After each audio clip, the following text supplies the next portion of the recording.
Buenos días, queridos amigos, hermanos, personas interesadas. Estamos, como es habitual en nosotros, desde el Camino Nazareno, transmitiendo una nueva enseñanza de la palabra de Dios. Esperamos que se encuentren bien. Esta temática que vamos a tratar hoy es una temática de abordar difícil. Se denomina los árboles, debido a que van a ver que tiene mucho que ver con esta hermosa creación o creaciones del Padre, los árboles, hermosas. Y han usado esta hermosa creación como un simbolismo bíblico, que desde ya es un simbolismo complejo, es complejo el simbolismo. Así que, y este mensaje, como dijimos, va dirigido a nuestros hermanos, a nuestros amigos, a las personas interesadas y en particular a mi hermana Marita. Así que, bueno, sin más ni más, empezamos. Estamos viendo en la imagen un hermoso almendro. Qué belleza de árbol, qué belleza de árbol. Y sobre la derecha estamos viendo su hermosa flor de 5 pétalos, los estambres y los frutos que son la almendra, ¿no? Así que, bueno, esta imagen nos introduce a una de estas creaciones maravillosas del Padre. eh, y en este sentido, cuando uno profundiza el estudio de la Biblia, se llega a dar cuenta de que los árboles tienen significados relacionados con las personas. Representa personas prominentes o a seres, a veces, no personas, sino seres también prominentes. A veces representa familias, grupos e inclusive reinos, ¿no? Va a ser fácil para usted a lo largo de la Biblia, del estudio de la Biblia, individualizar lo que yo le estoy contando en este momento. Y vamos directamente a lo que vemos, ¿no? Al Salmo 1. Qué hermoso este salmo, siempre tan misterioso, ¿no? Así que le pedimos que se ponga bajo oración y traiga el ejemplar de la Biblia y busque junto con nosotros el Salmo 1, que dice, bienaventurado el varón que no anduvo en consejos de malos, ni estuvo en camino de pecadores, ni en silla de escarnecedores, se ha sentado, sino que en la ley de Jehová está su delicia, y en su ley medita de día y de noche. Esta gente que medita en la ley día y noche, que no sigue el consejo de malos, ahora en el versículo 3 dice sobre estos que meditan en la ley de Jehová y que la hallan deliciosa, dice que será como árbol plantado junto a corrientes de agua, que da su fruto en su tiempo, su hoja no cae y todo lo que hace prosperará. No es poca cosa, ¿eh? Es una promesa de Yeshua, ¿eh? No es poca cosa. ¿Y quiénes no van a tener ese beneficio? Los malos, no así los malos, dice el 4, que son como el tamo que arrebata el viento. Es un polvo el tamo de la cosecha, un polvo, ¿no? No es el grano, sino el polvo que queda. Son como el tamo que arrebata el viento. Así que estos malos se mencionan 2 veces en este pasaje. Contrarios, los que son malos para Dios en este pasaje. Estoy usando en este caso Reina Valera 1960. Los que son malos son, digamos, los que no respetan la ley de Jehová, no meditan en ella, no la tienen por deliciosa. ¿Eh? Perfecto. Entonces este punto es muy importante. Reconocer entonces que los árboles son personas, familias, grupos o reinos. Desde ya no puedo en este corto video explicar cada una de estas cosas o fundamentarlas bíblicamente, pero nos quedamos siempre disponibles en privado o a través de mensajes de la web para poder ampliar cualquiera de estos temas que sean de vuestro interés.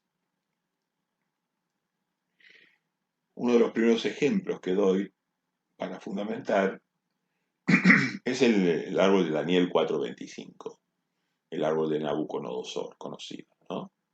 Si usted lee el relato, Daniel 4, completo, va a ver que ese árbol representó un gobierno mundial que iba a quedar truncado por 7 años. ¿Mm? Y la lección que se llevó Nabucodonosor, este rey famoso, fue este rey babilónico famoso, que el padre puede quitar el gobierno al que, si quiere, puede quitar el gobierno o puede restituirlo. O sea que hay un poder por arriba de ese rey soberbio que podía, pero el punto que nosotros perseguimos no es explicar esto, que nos llevaría tiempo, sino que usted individualice que había un gran árbol en el cual ese árbol protegía a las bestias del campo, en la cual protegía al pasto, al césped, y en el cual se posaban las aves del cielo, que fue cortado. ¿Mm? Y ese árbol representó a un Estado, a un gobierno, a un poder, ¿eh? En este caso, Babilonia con Nabucodonosor. Ya ahí estamos viendo un ejemplo de muchos que hay como los árboles son significativos en las profecías y en las enseñanzas bíblicas. Si nosotros ahora nos dirigimos a Juan 15, y en particular vamos a leer, les pido que busquen conmigo, Juan 15, versículos 5 al 8. Si no llega a buscarlo a tiempo, ponga pausa en el video y búsquelo. Va a ver que es mucho más agradable para usted si usted busca los textos. Y además mucho más entendible. 15:5 al 8. Dice Yeshua, yo soy la vid y vosotros los pámpanos. El que permanece en mí y yo en él, este lleva mucho fruto, porque separados de mí, nada podéis hacer. Acá ya vemos en el 5 que nos dice que él es la vid, que él es un árbol, el árbol de la vid, ¿no? Y ustedes son las ramas, pámpanos quiere decir ramas, ustedes son palabra antigua, ¿no? Ustedes son las ramas, o sea, imagínense, él es todo el árbol, ¿no? Y esas ramas pueden llevar fruto o no, dependiendo de que estemos en él y él en nosotros. En, ¿no? En él, esposados, poseídos por él, en posesión. ¿Mm? El 6 dice, el que en mí no permanece será echado fuera como pámpano y se secará. Así que son ramas que son arrancadas de la vid. Y se secará y lo recogen y lo echan en el fuego y arde. Así que esas ramas, si no permanecen en él, si no permanecen en él y él en nosotros, van a secarse, se las van a retirar del árbol y van a ser echadas al fuego. El fuego es un símbolo bíblico de algo, de terminación de la vida, ¿no? De la terminación de la vida, ¿no? Es algo malo el fuego, ¿no? En este ejemplo. O sea que esas ramas quemadas no tienen una perspectiva buena de vida.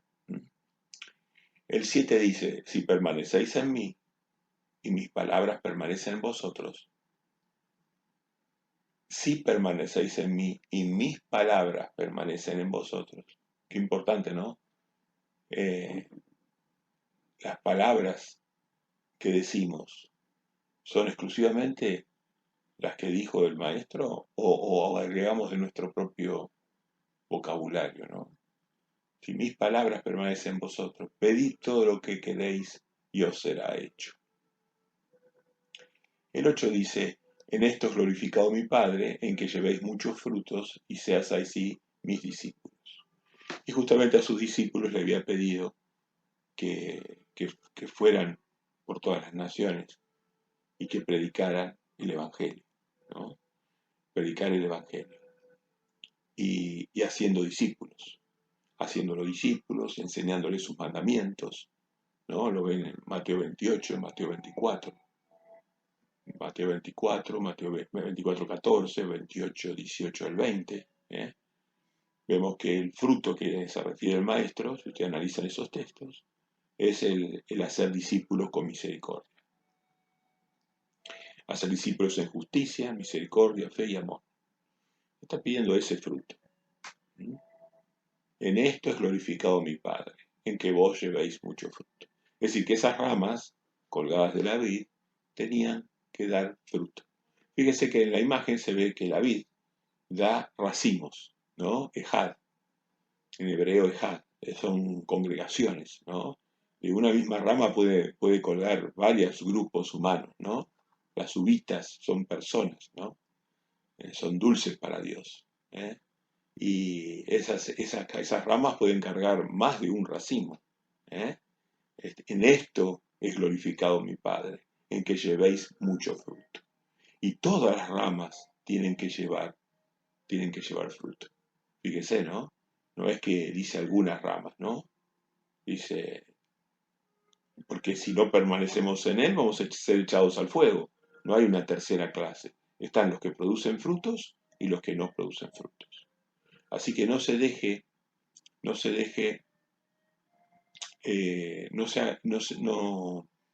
permita que otras personas quieran hacer frutos por usted. Es muy importante que usted haga sus propios frutos.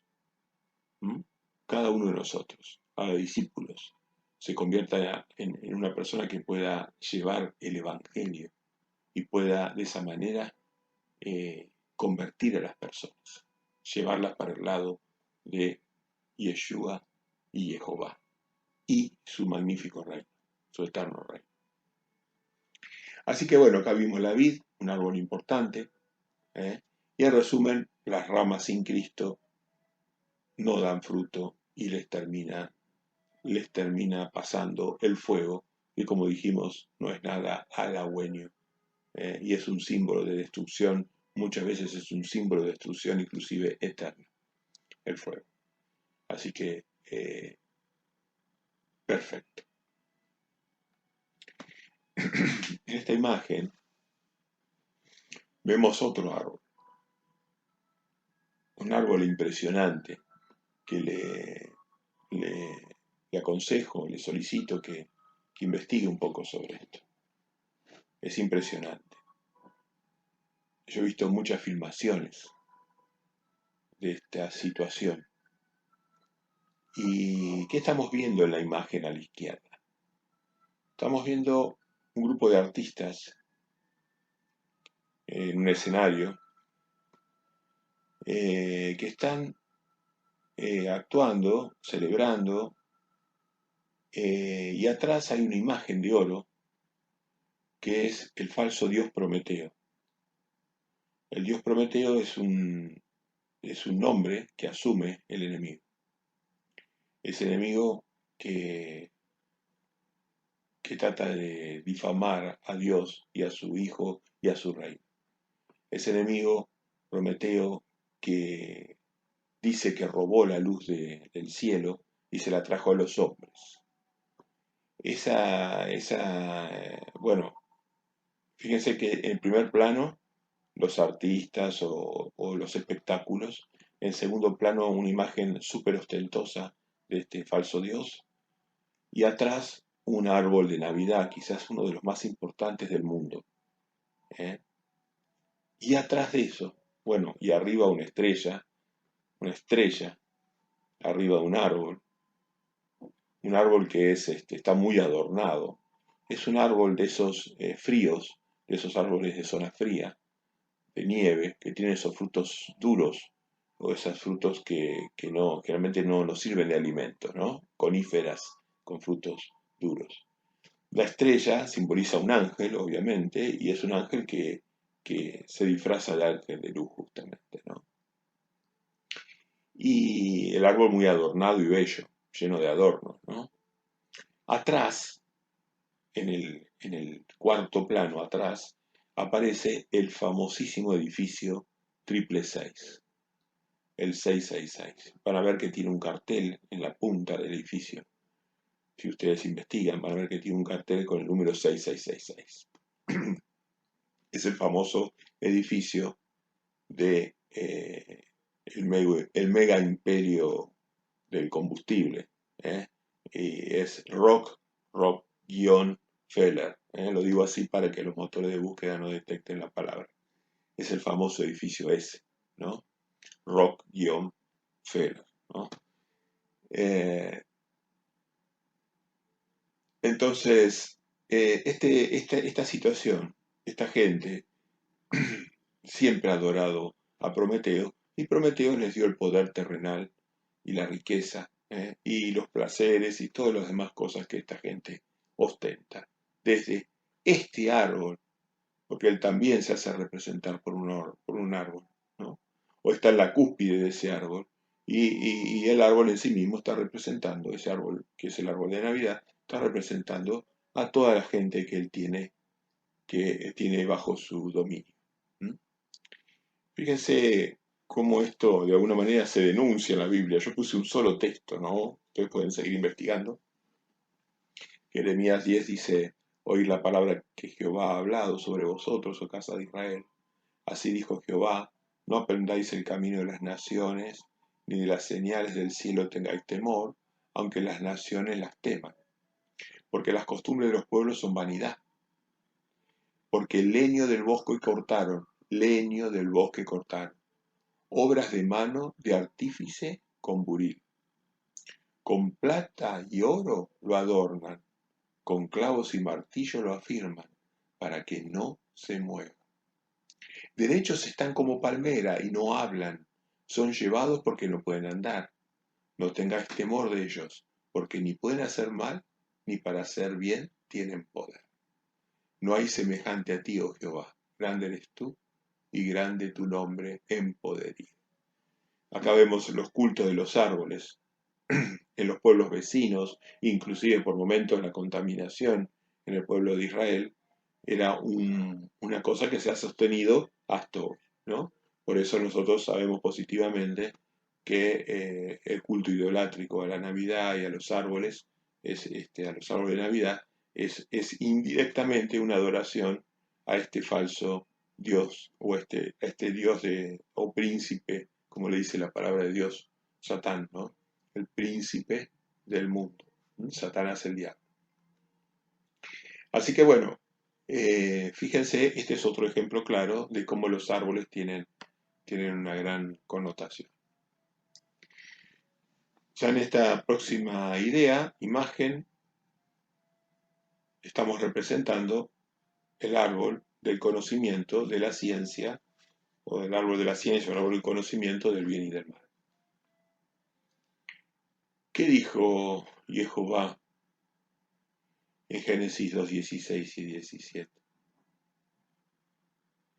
Y mandó Jehová Dios al hombre diciendo: de todo árbol del huerto podrás comer, mas del árbol de la ciencia o del conocimiento del bien y del mal no comerás, porque el día que de él comieres, ciertamente morirás. Entonces, ¿qué dice? Que nosotros de todos los árboles que había en el jardín podían comer nuestros padres. Había más de uno, evidentemente, ¿no? Y estos seres que visitaban o que poblaban el jardín de Edén tenían evidentemente interacción, o estos grupos de seres tenían interacción con Adán y Eva.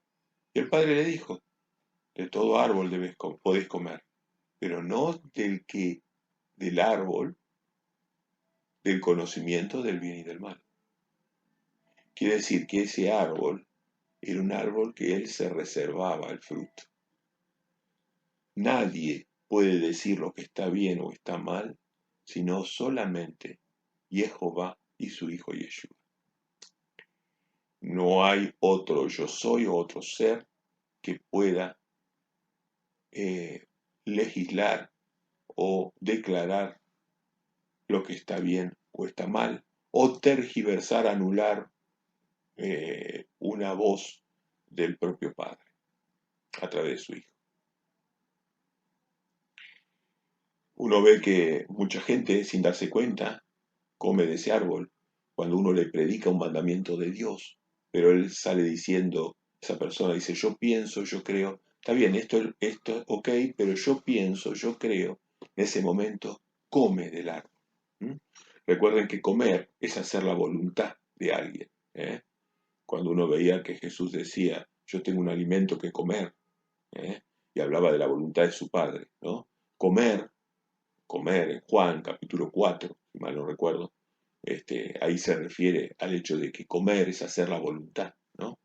Entonces, si uno va a hacer la voluntad de ese que se guarda en la mezcla del conocimiento del bien y del mal, lo mezcla a la ciencia, mezcla el bien, mezcla el mal, y hace un paquetito atractivo, y después con eso desvía y tuerce a la humanidad, ¿no?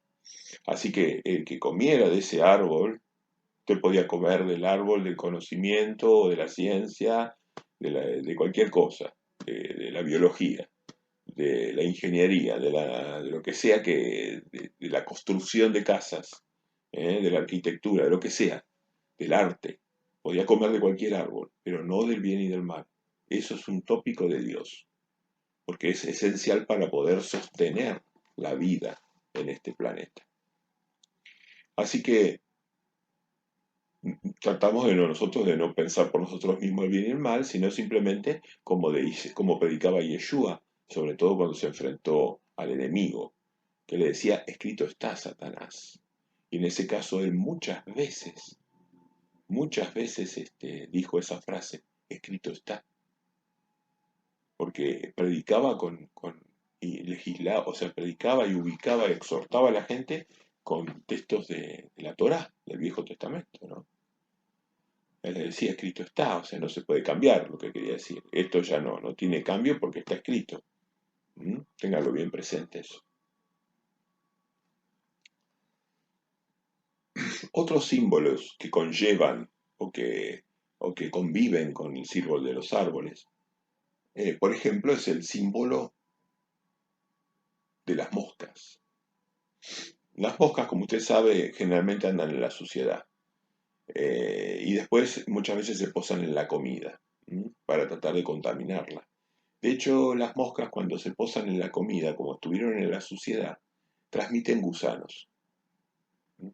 Esos gusanos son los que después enferman al ser humano, ¿no? Así que las moscas están sobre nuestra comida y entonces enferman al ser humano. Eso es lo que uno ve desde el punto de vista biológico, desde el punto de vista práctico, pragmático. Pero vamos a ver un poquito lo que pusimos acá en el Salmo 78. Busque por favor conmigo Salmo 78, versículos 45 al 49.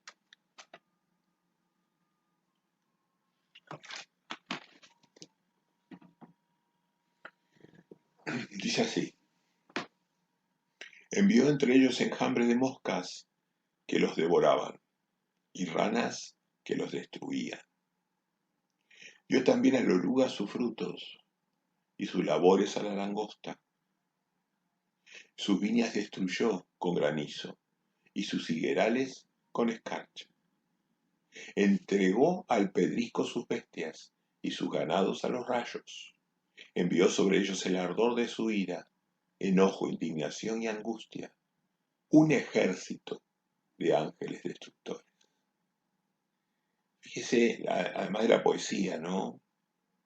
Envió moscas, envió ranas, langostas,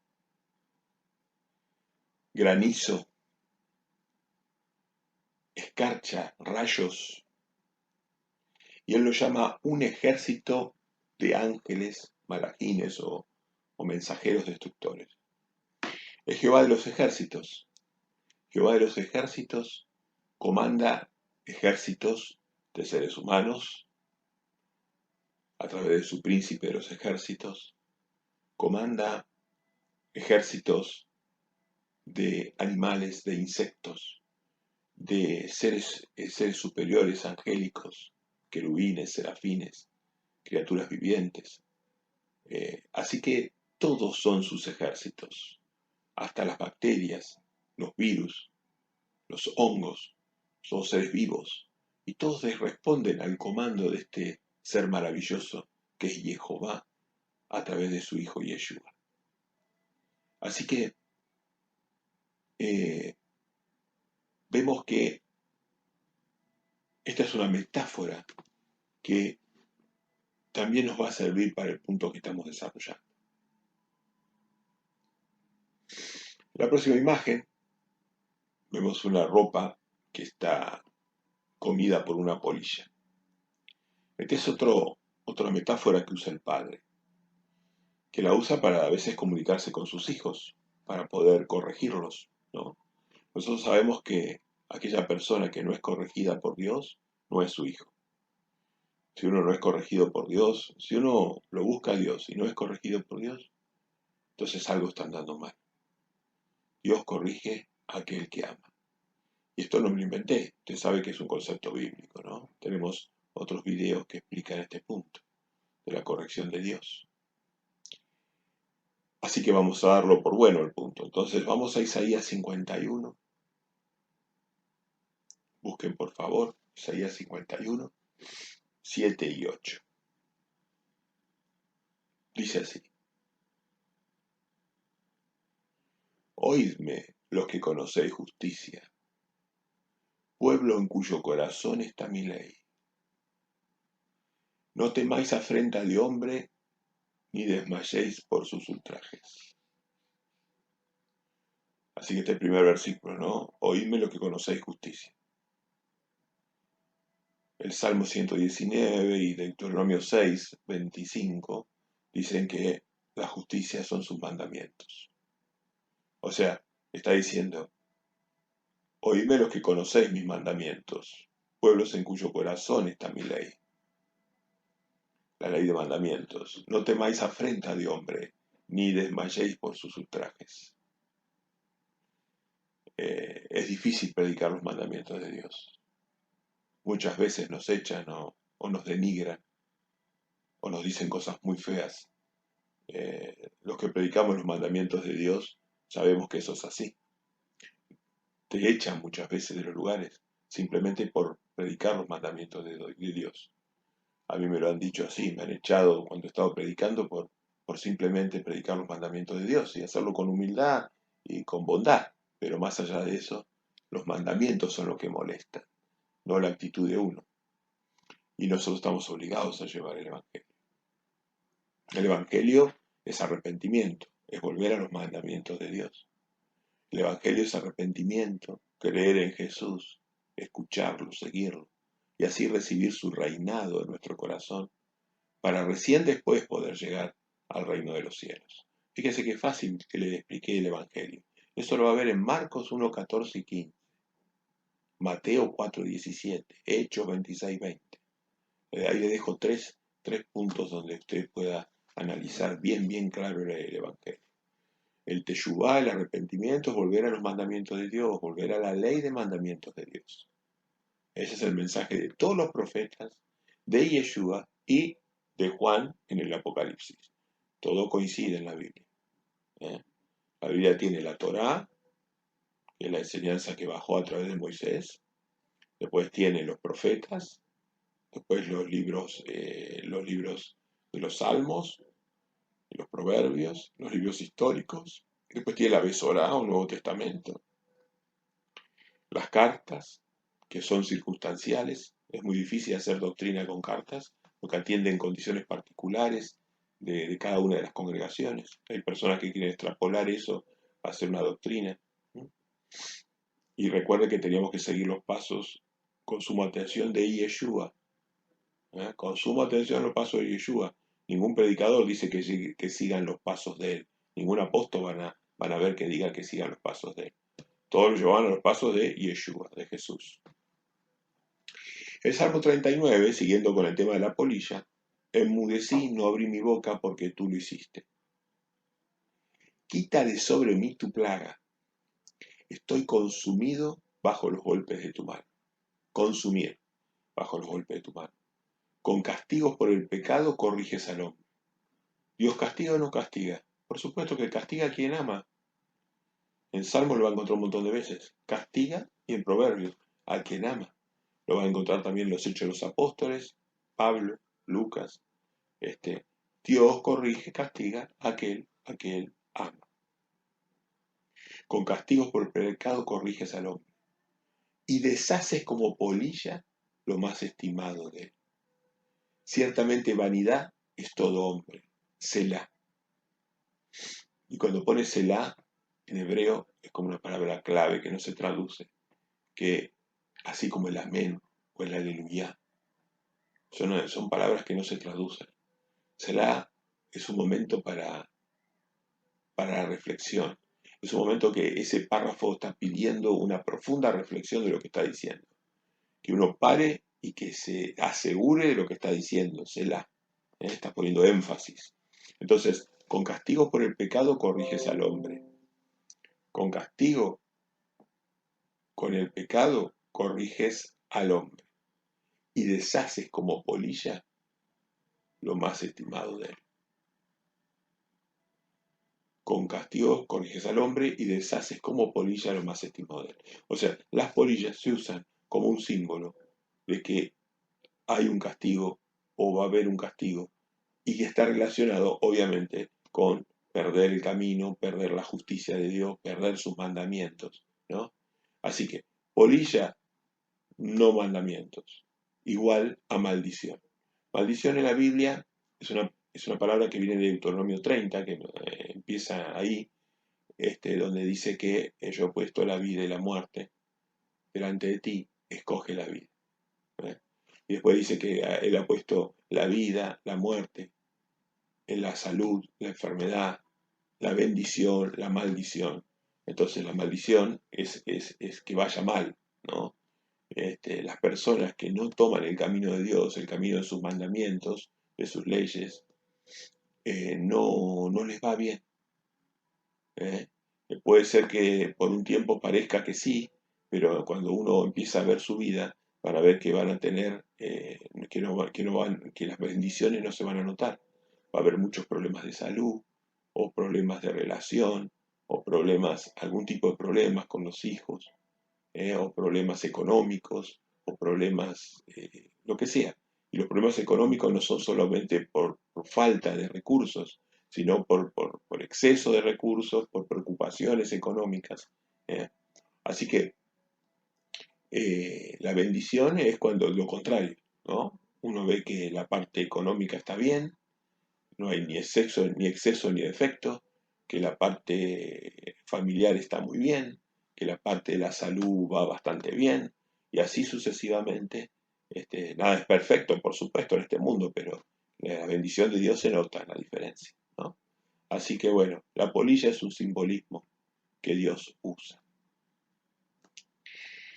En la próxima imagen vemos otro simbolismo, que es el moho, ¿no? En Levítico 14, ustedes van a ver que este es otro simbolismo importante, el moho.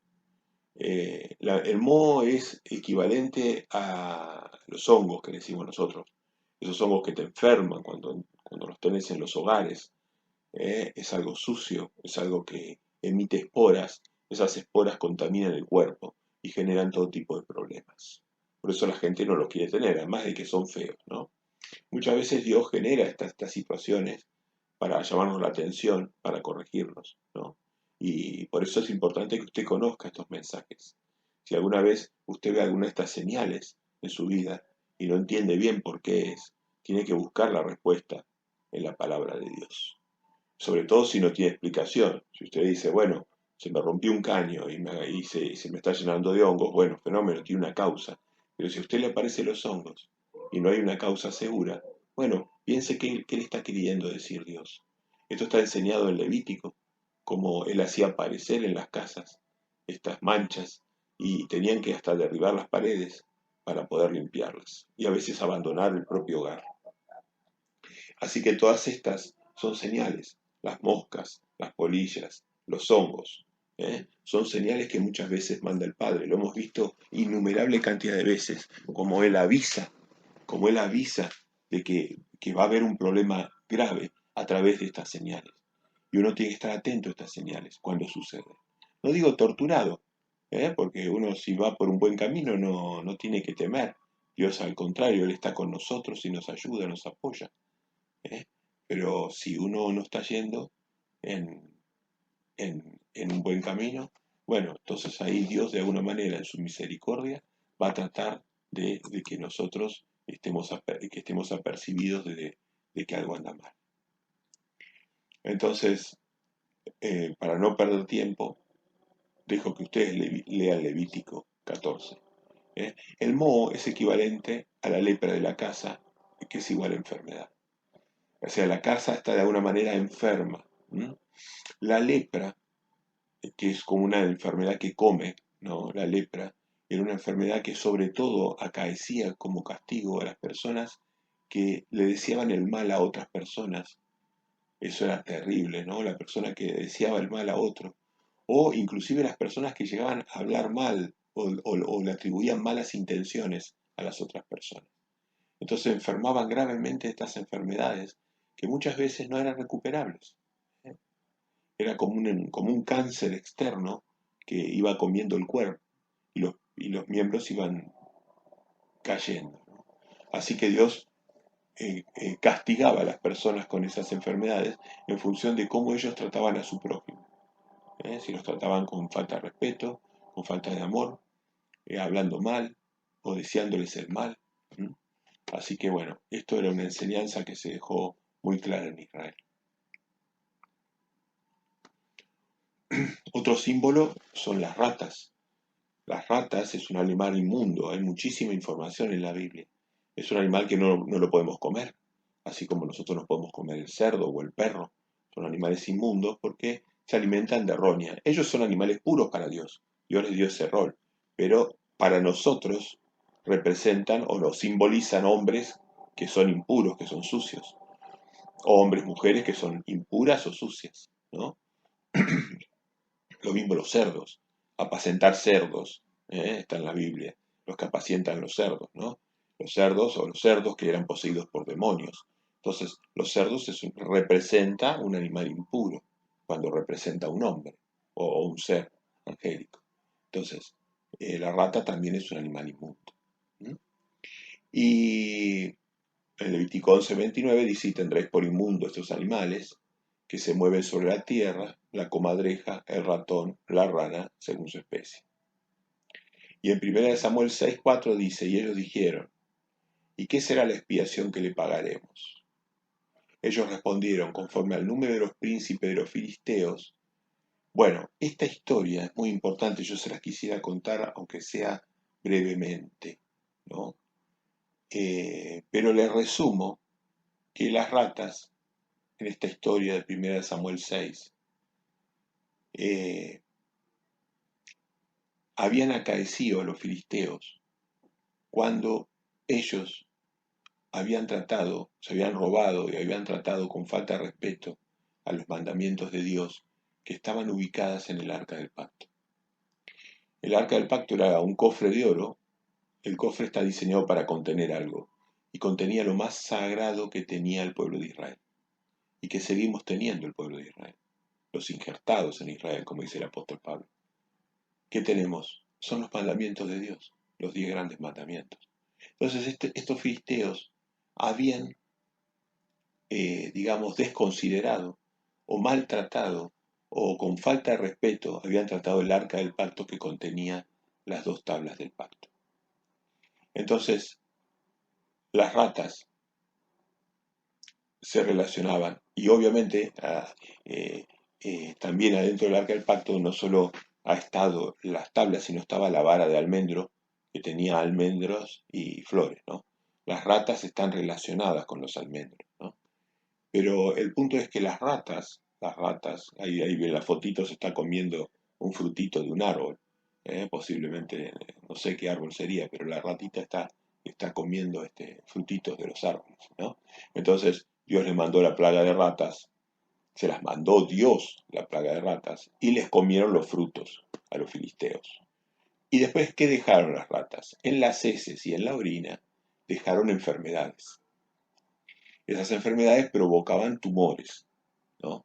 Entonces usted va a ver que en el relato los filisteos hicieron tumores de oro y ratas, y las hicieron de oro porque las hicieron sus dioses, y de esa manera querían contrarrestar el efecto negativo que les estaba generando. Y por último lo que hicieron es devolver todo, devolvieron el arca, devolvieron los tumores, devolvieron las ratas, y bueno, era una cuestión muy interesante de analizar. Pero este es el punto. Las ratas representan algo que nos comen los frutos y que ese comer los frutos, en contrapartida, la rata te deja la enfermedad. Entonces, si las ratas te visitan, tenés que ver qué te está queriendo decir Dios en cuanto a qué cambios hay que hacer con respecto a su ley.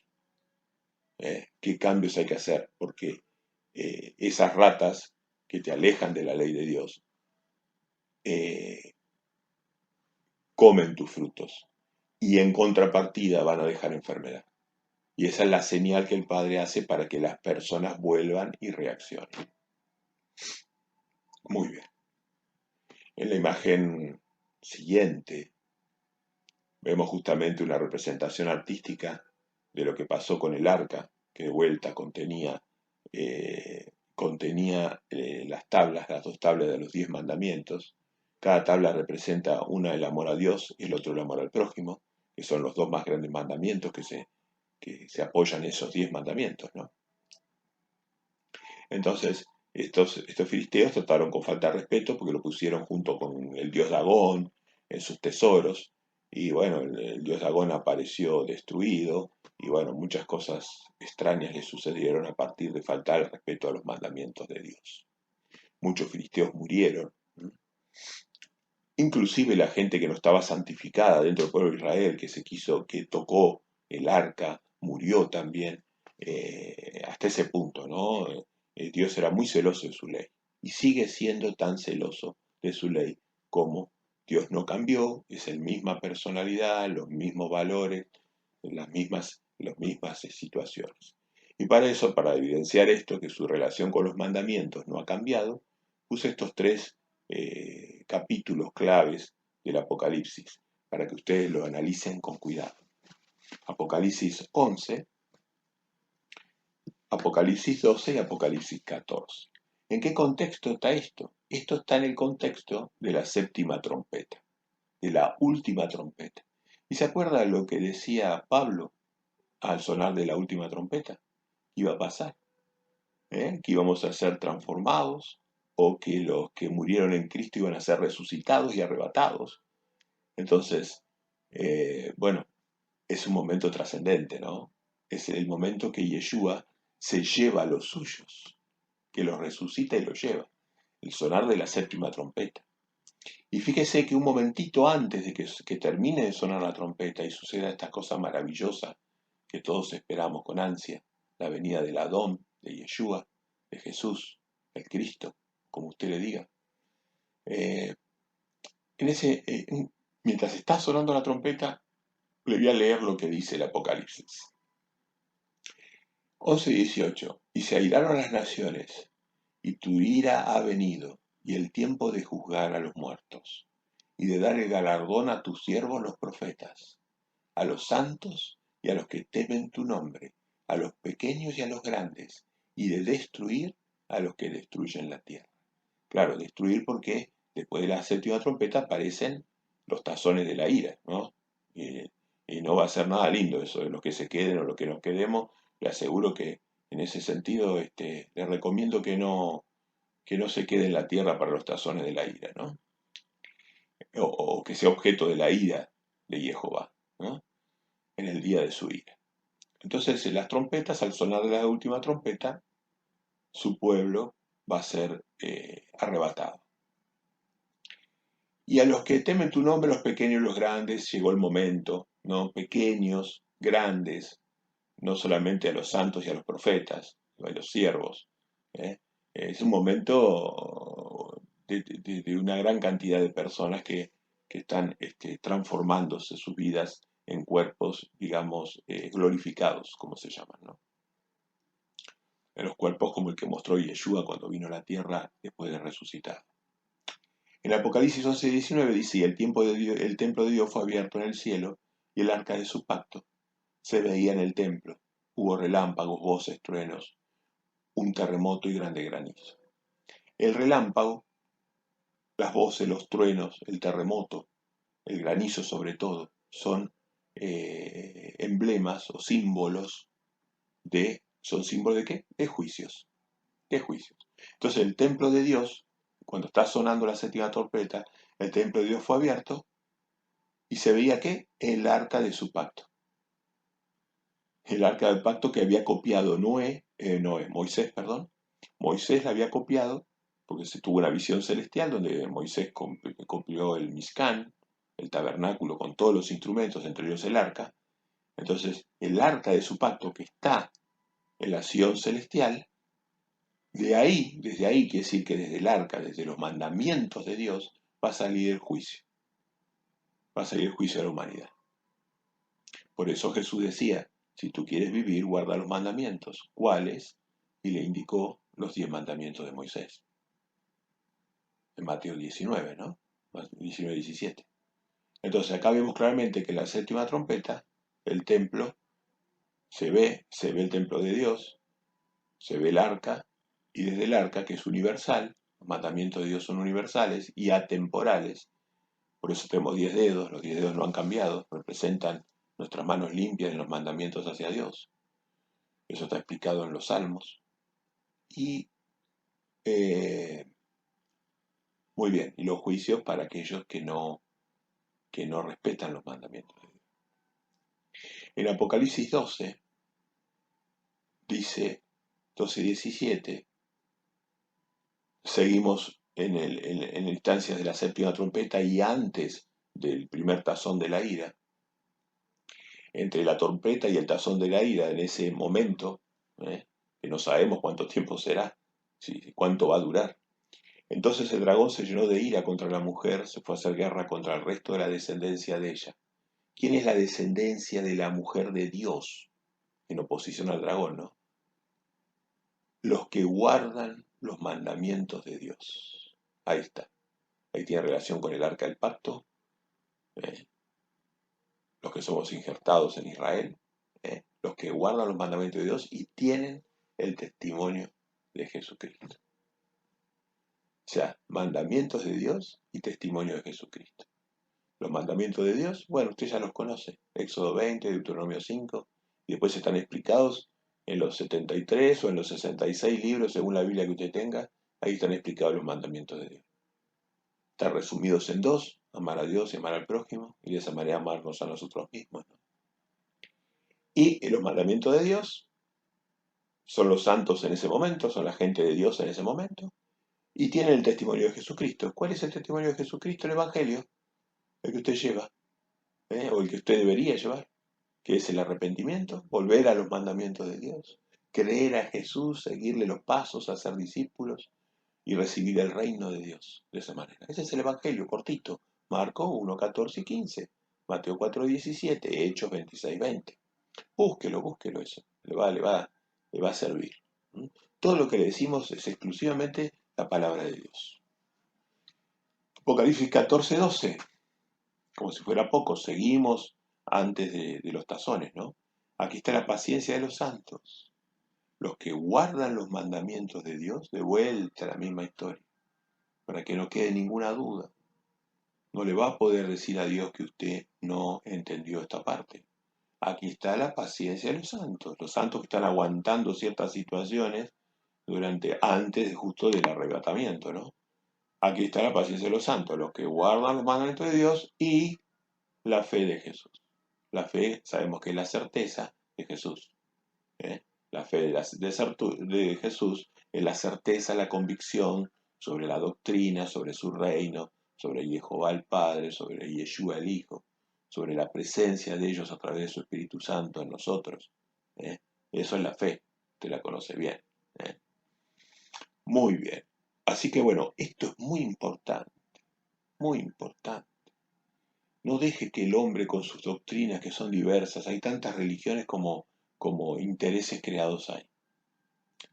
No deje, analice por usted mismo, bajo oración, pídale al Dios Padre que le envíe a Yeshua para que le explique estas cosas. No me crea a mí, ponga a prueba lo que yo le estoy diciendo. Póngalo por oración, póngalo por oración. Pida sinceridad, busquen la palabra. Mi palabra es espíritu, decía Yeshua. Juan 6:63, 6:64. Mis palabras son espíritu. Llénese el espíritu de Dios, llénese de su palabra. Acá está el espíritu en la palabra, no en las doctrinas de los hombres. Manéjese con la palabra de Dios nada más. Los hombres distorsionan, ponen pequeñas dosis de levadura y eso hace fermentar a todo en la doctrina. Ya le cambia toda la relación de adoración a Dios, con un poquito nomás. Con quien cumple un mandamiento es como que cumplió todos. Decía Pablo, decía Santiago. Usted cumple un mandamiento y ya está distorsionando toda la doctrina de Dios. Todos los mandamientos son las esenciales, son las pilares de la ética divina, los pilares del reino. Donde distorsiona uno, se viene la estructura abajo. Muy bien. Entonces, los árboles dan fruto. Por ejemplo, las olivas representan, esto me llevaría mucho tiempo, obviamente, ¿no? Pero usted lo puede investigar. O se puede poner en contacto con nosotros o puede ver otros videos donde se explican estos puntos. Las olivas son sabiduría, representan, ¿no?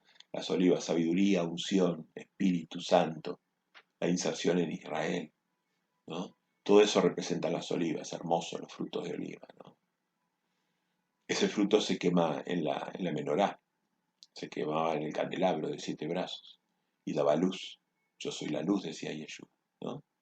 Entonces, el fruto de la vid, ya dijimos, ¿no? Es la vida. La vida es la vida. Es el fruto de Yeshua. Los racimos son las congregaciones, el ejad, las congregaciones que se hacen como en el primer siglo, el segundo siglo, el tercer siglo, hasta el cuarto siglo. Las congregaciones eran hogares, en sus hogares. 2 o 3 que están congregados en mi nombre, yo estoy en medio de ellos. ¿Y cuándo nos congregamos? En el Santo Sábado y en las 7 fiestas sagradas de Jehová. 7 fiestas sagradas. Las fiestas sagradas. A veces salimos de la fiesta de Babilonia, pero no hemos conocido todavía la fiesta de Jehová. Entonces, nos congregamos en ejad, en racimos. Eso indica que somos de la vid. Los higos representan nación, gobierno, reinado. Los frutos de esas naciones, gobiernos. La higuera fue maldecida por Yeshua. La nación de Israel no iba a dar frutos buenos hasta su venida, cuando Él tome el control de ese reino. Hoy el fruto que podemos esperar de la higuera no va a ser bueno, desgraciadamente. Eso se ve después en Apocalipsis capítulo 6. Las almendras, los frutos de las almendras, esto es muy importante. Recuerde que a las ratas les gustan las almendras. Las almendras son la luz. Es la luz que viene de quemar esa oliva, ¿no? Esa luz que ilumina al mundo. Si la rata se come ese fruto, usted no va a dar luz. Usted va a dar oscuridad, diciendo que dar luz. Que va a estar confundiendo al pueblo de Dios. Y la almendra se representa también liderazgo espiritual. Era algo que usó Dios para destacar a Aarón y su familia. A Aarón, a los sacerdotes y a los levitas. Entonces, la almendra representa eso, el liderazgo espiritual, la luz. Hermoso, ¿no? Ahí le dejo algunos textos por si usted quiere indagar un poquito este tema. En Mateo 7,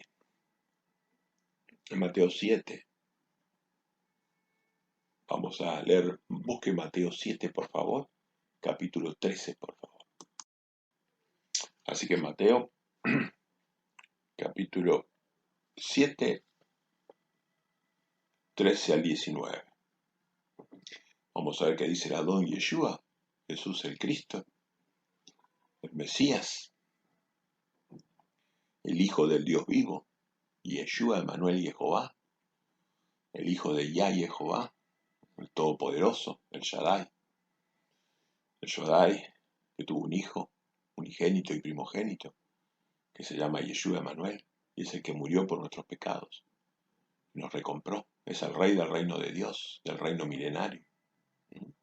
Y en el árbol ese de los 7 tiempos, ¿no? Que está indicando en un plano profético los nuevos cielos y las nuevas tierras al fin del 7º día. Y qué hermoso ver en Apocalipsis 20, 21 el milenio de los 7000 años, el 7º día de los 1000 años, ¿no? El Shabbat de Shabbats. Bueno, como al pasar, estamos en Mateo 7 justo, ¿no? Dice, entrad por la puerta estrecha, porque ancha es la puerta y espacioso el camino que lleva a la perdición. Muchos son los que entran por ella. Porque estrecha es la puerta, angosto el camino que lleva a la vida, y pocos son los que la hallan. Que había dicho Yeshua que si queríamos vivir, guardáramos los mandamientos. ¿Eh? Porque estrecha la puerta y angosto el camino que llega a la vida, y pocos los que la hallan. Guardaos de los falsos profetas, que vienen a vosotros con vestidos de oveja, pero por dentro son lobos rapaces. Por sus frutos los conoceréis. ¿Acaso se recogen uvas de los espinos o higos de los abrojos? Los frutos de esta gente es espinos y abrojos, no higos y uvas. ¿Eh? Dijimos que uvas son las personas convertidas, que se van a agrupar en racimos y que van a colgar de la vid o van a colgar de las ramas de los pámpanos de nosotros. Y a su vez esas ramas van a colgar de Yeshua. Y esas ramas van a estar en un tronco que a su vez van a ir a las raíces, que son las raíces hebreas de la fe, a las raíces de Israel, a las raíces de la Torá, de la Besorá, del Evangelio, como se le dice ahora. Bueno, así que, dice el 17, así todo buen árbol da buenos frutos, pero el árbol malo da frutos malos. No puede el buen árbol dar malos frutos, ni el árbol malo dar buenos frutos. Todo árbol que no da buen fruto, todo árbol que no da fruto, no da buen fruto, cualquiera de las dos cosas, ¿no? Ahí dice no da buen fruto, es cortado y echado en el fuego. Ya vimos que el fuego es un símbolo de destrucción. Entonces, los frutos si son malos, si uno está dando frutos malos,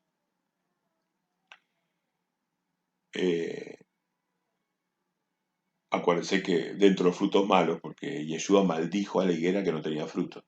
O sea, dentro de los frutos malos no tener fruto. Ya no tener fruto es un fruto malo en sí mismo. Pero a su vez hay frutos malos. Hay gente que no solamente no da frutos, sino que hace maldad en su vida. Hace daño, ¿no? Y hay personas que no hacen ni bien ni mal. No dan frutos, ¿no? Desde el punto de vista del reino estamos hablando, ¿no? Entonces los frutos malos espera fuego. Así que el árbol, si no da buen fruto, se lo echa. Se lo corta y se lo echa al fuego. ¿Mm? Perfecto. Muy bien. En la imagen siguiente vemos que no todo el que me dice maestro, maestro entrará en el reino de los cielos. Hoy vemos que hay mucha alabanza, mucho hablar del Señor, Señor, ¿no? De alabanza, de hacerle cánticos, que está hermoso alabar al Rey, alabar a Yeshua, alabar a su Padre. Pero no es el que me dice maestro, maestro. O las prédicas, que son a veces melosas inclusive. Esto no estaría mal, pero no es el que me dice maestro, maestro, sino el que hace la voluntad de mi Padre que está en el cielo. Muchos me dirán en aquel día, maestro, maestro, nosotros profetizamos en tu nombre expulsamos demonios, en tu nombre hicimos muchas obras poderosas. O sea, uno le podrá decir todo lo que hizo en su nombre, en el nombre de Yeshua, en el nombre de Jesús, en el nombre de Cristo. Se han hecho cosas poderosas, algunas terribles también, pero ¿qué les va a comentar Yeshua? Yo les declararé en aquel día, ¿no? Nunca los conocí.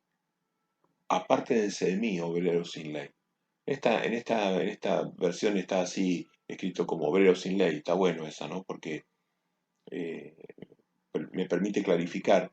Pero bueno, apártense de mí, dice la Reina Valera, apártense de mí, obradores de la maldad.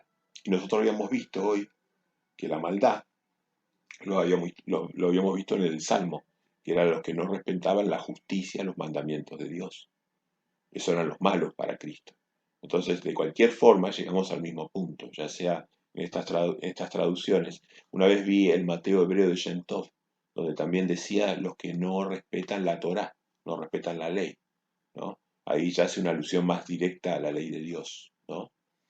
De cualquier manera, si uno va a las versiones griegas, en cualquier códice va a ver que la palabra sin ley es anomia. Anomia es sin ley, ¿no? Sin ley, es directo, las personas que viven fuera de la ley, anómicos, anomios, ¿no? Y la anomia es la ley. Entonces, esto es muy importante que usted lo entienda. Los malos son aquellos que no respetan la ley de Dios, que cuelga desde el amor a Dios y el amor al prójimo, pasando por 10 mandamientos, y después pasando por cientos de mandamientos pequeños y muy pequeños, que es toda la Biblia, ¿no? Pero los mandamientos que definen la vida, según nos enseñó el gran maestro, son los grandes. Las personas que no cumplen los mandamientos grandes no pueden vivir, porque están acostumbrados a hacerle daño a Dios y al prójimo, y haciéndose daño a ellos mismos en retribución, ¿no? Pero esas personas no pueden vivir en su reino. Y uno tiene que mostrarle claramente a Dios que va a estar dispuesto a vivir según su ley. Y estos son los obreros sin ley, que dice ahí esta versión de la Biblia. ¿eh? Miren Mateo 23. Hay de vosotros escribas y fariseos hipócritas, diezmáis la menta, el enaldo, el comino, y dejáis lo más importante de la ley. ¿Qué es lo más importante de la ley de Dios? Fíjese. La justicia, que dijimos los mandamientos. La justicia en Deuteronomio 6:25, los mandamientos. La justicia, la misericordia y la fe.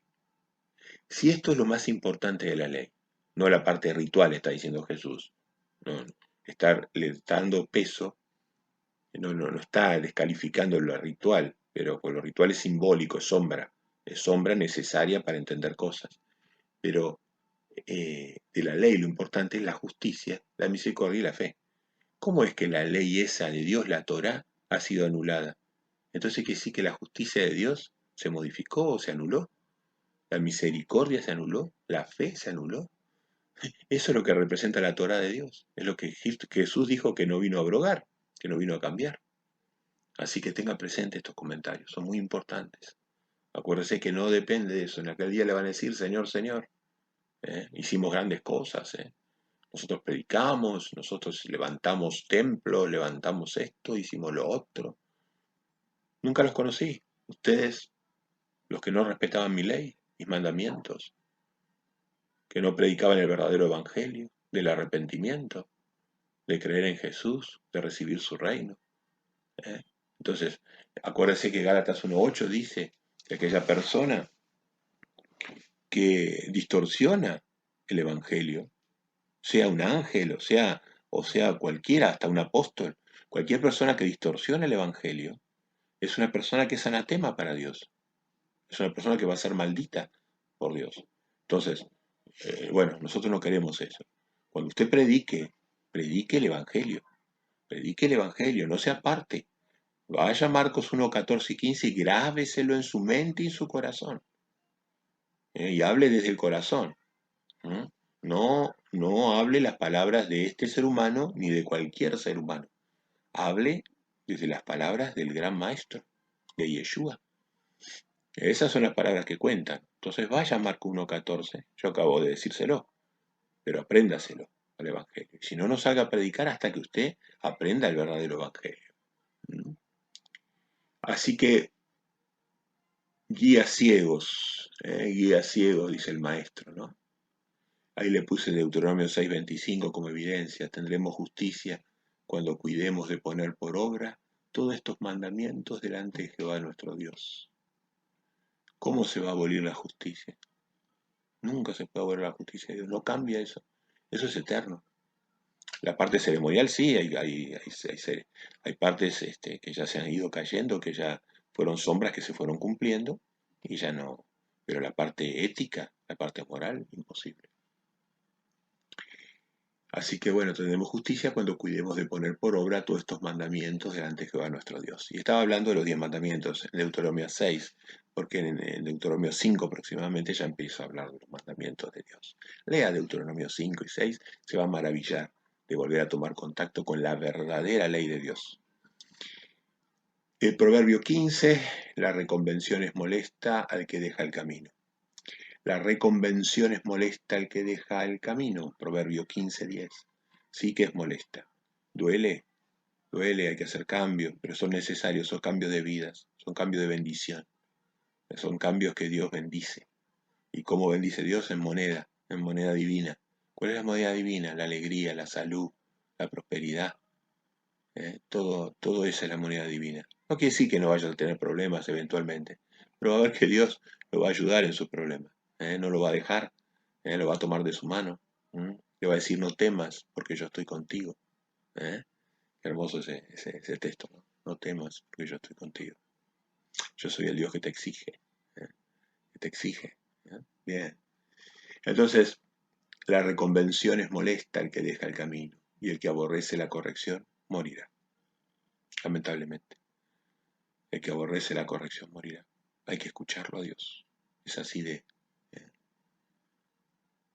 Así que bueno, de corazón hay que servir a Dios, buscándolo, siempre buscándolo. Así que en la próxima imagen vemos Marcos 7:7, en vano me honran. ¿Por qué? Porque enseñan doctrina que es mandamientos de hombre. En vez de enseñar las doctrinas que son los mandamientos de Dios, enseñan la levadura del hombre, mandamientos modificados, cosas modificadas que no vienen de Dios. Analice usted en su propia religión, no sé cuál será esa que usted tiene, analícelo, si realmente le enseñan los mandamientos de Dios o mandamientos de hombre, disfrazados de mandamientos de Dios. Asegúrese, lea Mateo 22:37, lea Deuteronomio 5, Éxodo 20, empiece por ahí. Apocalipsis dice, oí otra voz del cielo que decía, salid de ella, pueblo mío, para que no participe de sus pecados y no recibáis de sus plagas. ¿Salir hacia dónde? ¿Hacia otro lugar? No, hacia Yeshua. Yeshua lo va a recibir.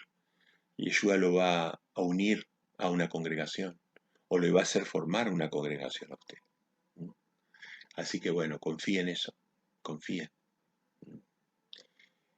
Romanos 7, a Pablo, que lo usan para decir que la ley de Dios, la ley de mandamientos, confundiendo los términos porque él habla de la ley de la carne a veces, la ley de la carne que es la ley del pecado, que eso sí es algo que va en contra de Dios.